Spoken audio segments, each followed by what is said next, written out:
Hello everybody and welcome to the United Stand. It's another fantastic start to the week. I've got Ben Foster on the show. Manchester United have won, but I also want to talk about the Barcelona game that's upcoming and Thursday night because I think that is part of the week. We're going to talk about Marcus Rashford, we're going to talk about the title, but I want to talk about Erik ten Hag. Describe Erik ten Hag to me in one word because this guy is doing a fantastic job.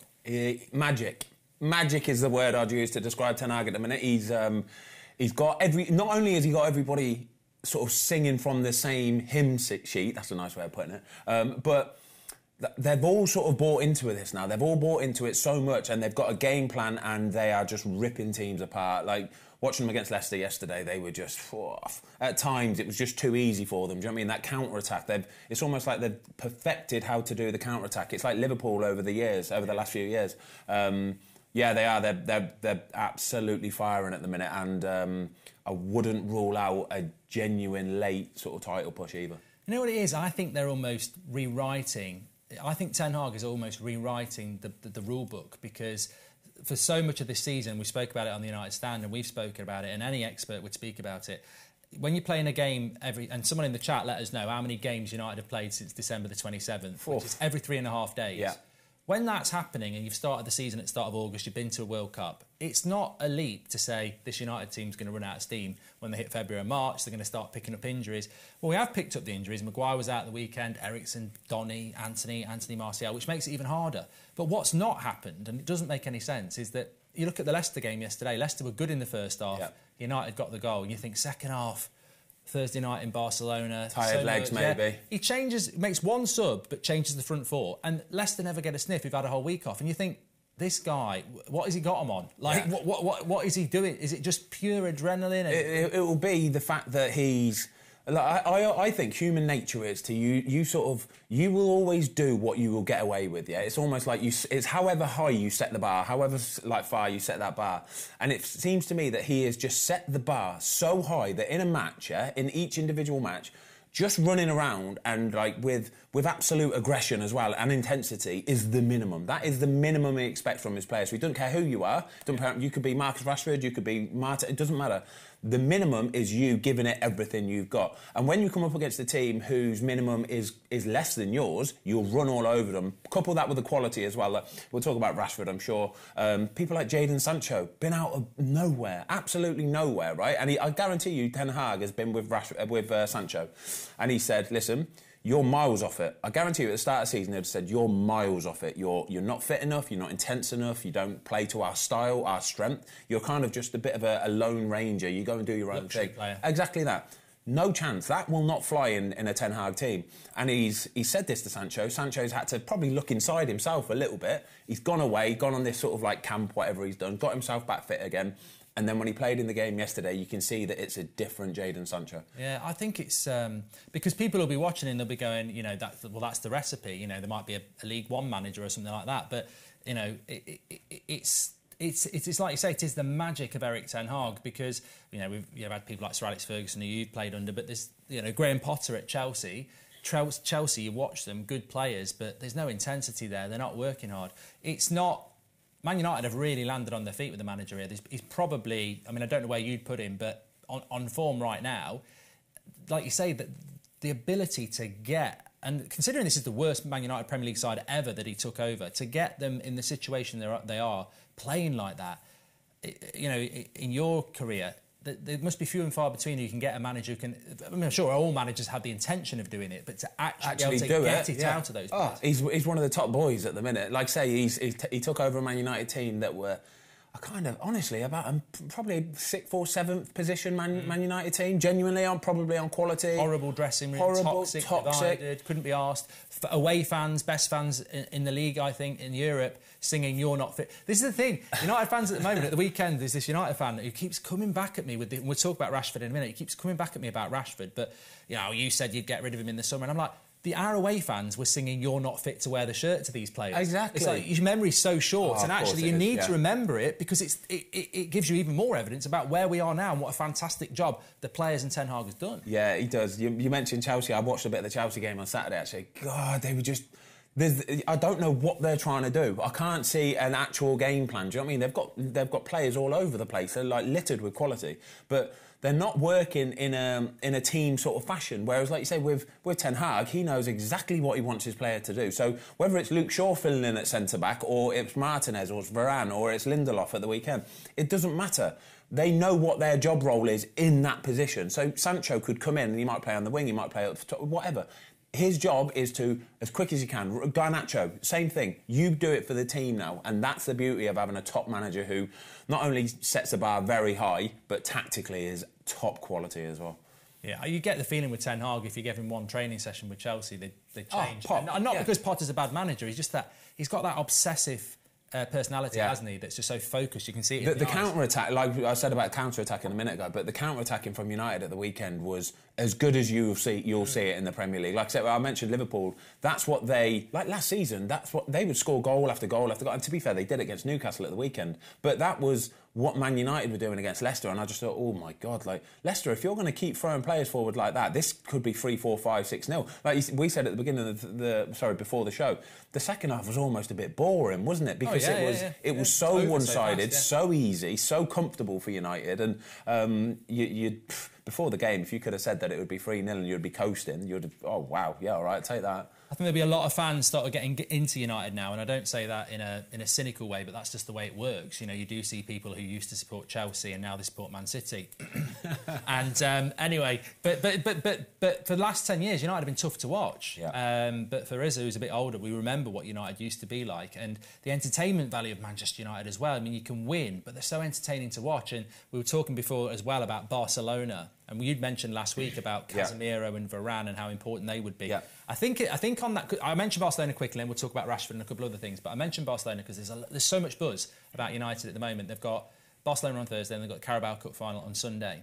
And the Barcelona game in the Nou Camp, Varane and Casemiro individually had played more El Clasicos than anyone on that Barcelona pitch. It's incredible. And you go into that, and they just weren't phased. They weren't scared, and they deserved to win. And that's amazing to go to the Nou Camp, and they've conceded 7 goals all season. They're top of the La Liga. I mean, that just shows you the strength of the Premier League to me, but also United. The strength for United, I think that's the big bit for me is they looked the more experienced side. They looked almost like the home side at times, didn't they? They looked like nothing fazed them, but like that is exactly that. It's because you have those senior heads in there. De Gea I'd put in there as well. Varane, Casemiro, those kind of players. Even Rashford. Rashford goes there. When you've got somebody in red-hot form like Marcus Rashford, it makes every single defender on the opposition go, instead of taking that step forward today, I might have to take a step back. And it just gets them on the back foot. It gets the whole team on the back foot. So Marcus Rashford, it's very similar finishes. The one against Leicester, the one he scored last week that was disallowed. When he gets that ball and he's even on the angle, he is just drilling it. It's like he sees nothing but net now. Do you know what I mean? The near post goal that he scored. The near post goal that he scored. You just don't expect him to be able to drill it so accurately in that tiny little spot right there. Well, it's like the Leicester goal yesterday. He's through. Yeah. And, you know, FIFA, they have this term called the sweat. Yeah. There is a sweaty pass on for a tap-in. I think it's Garnacho. And he doesn't. He just lines himself up and bang. He sees net. Arrow straight into the back corner. It's like if he misses that, everyone's going to go, you should have squared it, but he ain't going to miss it. Last season, Marcus Rashford drags that wide. Yeah, he does. He'll drag that wide. This season, he's putting it in corners. He's finding corners and just going bang like that. It reminds me of Ole Gunnar Solskjaer. You're going to point me, though. No. Sorry, mate. Definitely doesn't remind me of you. It's like Ole Gunnar Solskjaer. I remember when I was at United with him, right, he would just put the ball in the corner. Yeah. Like, regardless, whether he scuffed it, whether he scratched it, no matter what it was, could be the purest striking ball. Either way, he would just find that little corner, and that's where Marcus Rashford is at the minute. Everything he hits just is turning to gold. It's lovely to see. I feel like I almost need to have a section called Goldbridge Hot Takes because I'm a bit like an investor. I see something at a low price and I get on it before it soars. So we were doing the Fozcast live and we were asked this question about what English player is going to win the Ballon d'Or next, and they were all going Bellingham and everything, and I went Goldbridge Hot Take, Marcus Rashford. Now, 2 weeks later, not even 2 weeks later, that doesn't look like such a hot take. There's a lot of people piling on. You know, that share price was down there. It's up here at the time, the odds of you, when you said that, the odds would have been low. 20 to 1, 20 to 1, sorry. But now, they've come tumbling right down, you know. It's like he's won a few races now. He's like a racehorse, and now he's like the next hot thing. Well, the thing for me is, obviously, as a United fan, you get to see what form he's in. It is consistent. He is the star of the team, although I think there's more important players than Rashford, but he's the goal scorer. And he got man of the match yesterday. I felt it could have been Bruno, but I said he'll get man of the match because that, as a goalkeeper, it's always going to be the striker. But he is red hot. Can we talk about the goalie then quickly? De Gea yesterday. Definitely. Some of these saves he made yesterday were...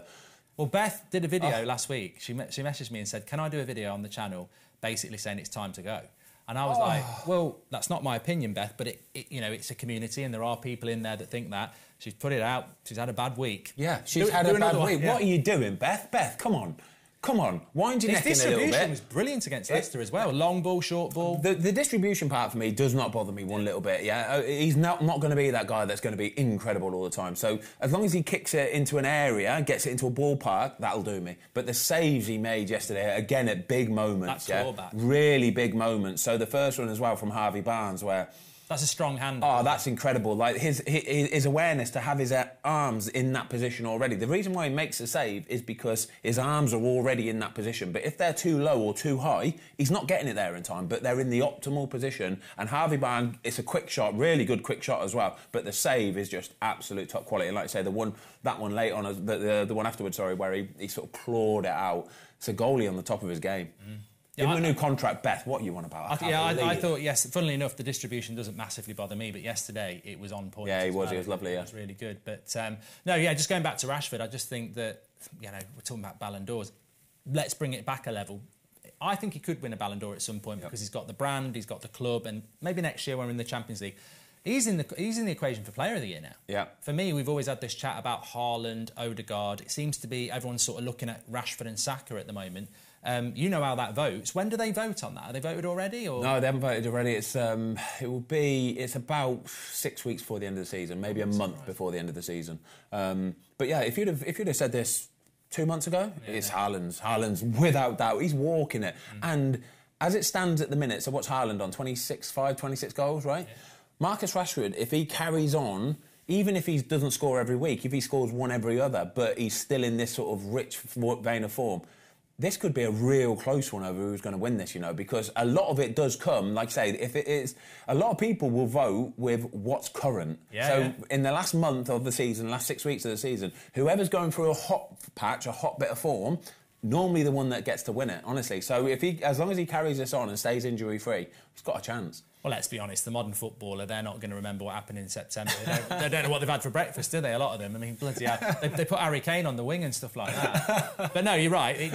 I think as fans, people do get frustrated sometimes with the player's player, because it's almost like they've gone, I want to go and play golf, just put De Bruyne. Yeah, it is. Because De Bruyne has won it when he's not even had a good season. But no, I think Rashford's in with a great chance and he's having a good season. No, and this, to be fair, if Rashford does win it, he's deserving. Do you know what I mean? And even if Haaland goes and wins it, you can't knock him and say he doesn't deserve it, can you? Because they have been probably the two shining lights of the Premier League so far this season. Yeah, and as I said before, I think I've got no problem saying that in the summer I was thinking about selling him, and I think a lot of fans voted to sell him, and there was a lot of others. There was a lot of other players as well, but I think that's part of the story, to come from a position like that where your agent's speaking to PSG, you're not happy, you're on the bench, and this, that, and the other, to where you are now. Again, a lot of credit goes to the player, but we just mentioned Ten Hag to take. It's not just Rashford. De Gea's improved massively. Lindelof came in yesterday and looked brilliant. Dalot, Wan-Bissaka, Luke Shaw. Just so many players have gone up a level. And Ten Hag spoke about Bruno yesterday and said, what a fantastic performance. It was his man of the match, Ten Hag, and he was mine. I guarantee you, right, the reason why they'll be doing every single player has gone up a level is because they do the work. They put the work in beforehand, right? It's like you make your own luck. I've been so many managers where they'll say, you make your own luck in football, If you work hard, luck will come. But it's not necessarily even luck. It's you'll be in a ballpark position, the ball will come to you because you've already done the groundwork. And I guarantee you, every one of their running stats, United's, will be higher than what it was at the beginning of the season. Even though we're further into it now, it will be higher. The higher intensity runs, especially, are the ones that will be much more higher because they're much more important as well. The intensity, everybody can run, anybody can put a shift in and go, I'm going to do 11 or 12k in a game. That doesn't count for anything. It's the high intensity and the cleverness of when to press and when to push and when to do it. I was going to ask you that, actually, because Bruno Fernandez is unbelievable in relation to how often he plays and 90 minutes. And we know some players are injury prone. Have you ever come across a player in your career that just can play 3 times a week, 90 minutes, and they're never injured? Because this is something that United fans are like, he's like a robot. Even Rashford has to come off. But Yeah. Bruno played 90 minutes again yesterday. He did it against Barcelona. He's the captain of the team as well, which is invaluable. But it's just in the modern game. Also went to the World Cup. Also been playing since the start of August, and looks like he could play again today and tomorrow. Them sort of players, mate, are worth their weight in gold. This is why, honestly, right, give me a load of those sort of players. Give me a Bruno Fernandez and players that will happily just play through the pain barrier, and even when they're tired, because a lot of players know how to look after their body. The good players, the important players, the professional players, they know how to look after their body. They know what it takes to just I remember even me, towards the end of my career, I'd have days where I'd come into training and might be 2 or 3 days away from the game, and I'd be like, my back's hurting a bit, I'm a little bit stiff, I'm just not going to bother today, I'm going to stay indoors and I'll do some gym work. And they got to the point where they'd go, yeah, all right, cool, because I know I can rely on you to be there on Saturday. And those players are so important that they can just go, no, not today, I'm chilling. And Bruno seems to be that guy at the minute where it's almost, no matter where they're playing, it could be home, away, it could be Europe, it could be the League Cup, it could be FA Cup, you still need a Bruno in there, because you know he'll give you a shift. He'll always put the work in. He'll always be there. Honestly, they're so important, mate. He's made different. It's not like he doesn't take tackles as well. He does everything. He does absolutely everything, mate. And it's just like, yeah, you can buy players for 70, 80 million quid, but they're not always going to want to dip their foot in. They're not going to want to play through the pain barrier. They might have a little tight hamstring. They'll go, no, I'm not doing it. But Bruno seems that guy where he don't get a lot of injuries, but he's always happy to go. Well, yeah, if you've got a £60 million player who can play 99% of your games, and you've got a £60 million player who only plays 50% of your games, like Anthony at the moment, so 85 million, we can't get him fit. Yeah. But Bruno is just, I think he deserves loads of praise. Which brings us to where we are. It's a weekly conversation. We're 5 points off Arsenal, we're 3 points off Man City. What Anfield is the next game for Manchester United. For me, and we are in it. I have to admit, and I've always been like, I'm not sure about top 4. I think top 4 is pretty much done now for Manchester United, which is fantastic. Title race, where do you sort of sit on that? Because 5 points with, I think there's about 15 games to go. Yeah. 5 points off the top. You are in a title race, aren't you? Without doubt, mate. I think the Anfield game is a big one. Winning it, it's not just about the 3 points. I think it would be the message that it sends. Do you know what I mean? For a Man United team to go to Anfield with confidence that they've got at the minute, but then put a performance on, take 3 points away from there, which one is a massive blow for Liverpool, because Liverpool, if you look at the league table, I know we've had a few bets about Liverpool not getting top 4, right? If you look at the league table, they've got games in hand, which if they win, they are right on the edge of the top 4. Oh, I think they're going to win that bet now. That's right, they're right there and there. So this is just as an important game for Liverpool as what it is for Manchester United. So for Man United to go there and do that, that is a real kind of like, I'm going to put my flag in the ground here and we mean this. So, yeah, if they can get through that with 3 points, it's on. It is so on, mate. Honestly. I agree. I think if United go to Anfield and win... Yeah. Oh, massive. I think that's when the fan base will start to go... The message that sends, though. The message that sends. When's the last time the Man United team went to Old Trafford and... went to Anfield and it meant something? Do you know what I mean? I mean, it proper means something. So, it'll be a wicked game. I'm absolutely buzzing for it. Yeah. And, obviously, Europa League... Thursday, Manchester United, Carabao Cup as well. When we speak next, what do you think? You think United are still in the Europa League and the Carabao Cup winners? Yeah, I think they're going to do Barcelona. I do. I think Barcelona. I think they've seen United up close and personal now at the Nou Camp, and they've gone, I think they're better than us. Do you know what I mean? I think United have gone there and they've put on such a show that Barcelona have gone, wow, this is not an easy game whatsoever. And getting those away goals, I think United go through. I really, really do. And then the Carabao Cup final, I feel so sorry for Nick Pope. I do. I feel so sorry. What a prat. Wow, I feel so sorry for him. It was kind of like comedy... he's tried to head it, hasn't he? He's tried, but his Superman headed it, hasn't he? He's headed it and got it caught.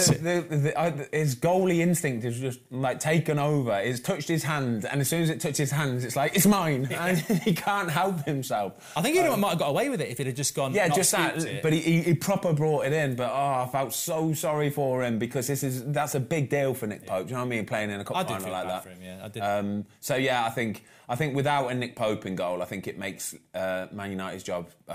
Newcastle fell off at the right time for United as well. Yeah, I was worried about that because we're playing Thursday night, and Newcastle are a good side, but they've you know, that Newcastle, they've just mentally they've took a bit of a shock. This is the bit. This is like, again, if you'd have said this 2-3 weeks ago, right? Newcastle was still flying, and when the first legs of the 2 games were done, it was pretty obvious it was going to be Newcastle against Man United, and I said, I think Newcastle might do United in the final, you know. I just think they probably got a bit more like experienced heads, and they seem to be on fire a bit more. Fast forward another month, like where we are now, it's almost a foregone conclusion. United surely will win this game. Do you know what I mean? Which is mad, really, but it's a good thing for United. Not won a trophy in 5 years. I don't care what it is. Yeah, right. I'd take a cup of tea now. No, don't say those Audi Cups. You know those Audi Cups Arsenal win. They don't. Century, Thailand Cup, whatever that we won in this. Not a thing, mate. I mean, Carabao Cup's low-hanging fruit, but it's still. Hey, don't knock a Carabao Cup, mate. It's good if you're Birmingham. I made a career off of winning a Carabao Cup. Every time I won a Carabao Cup or a League Cup, I got a new contract off the back of it. All right, so don't you dare go knocking That's what I mean. It's a trophy. It's a trophy, and to be fair, Pep's made that trophy a lot more important. It is, yeah, damn right, yeah. Fantastic show. Thanks, Ben. Thanks Pleasure, for coming mate. on. Thank you. Thanks, everyone, for watching, and we'll speak to you on the next one. Big week ahead. We're starting with Barcelona on Thursday.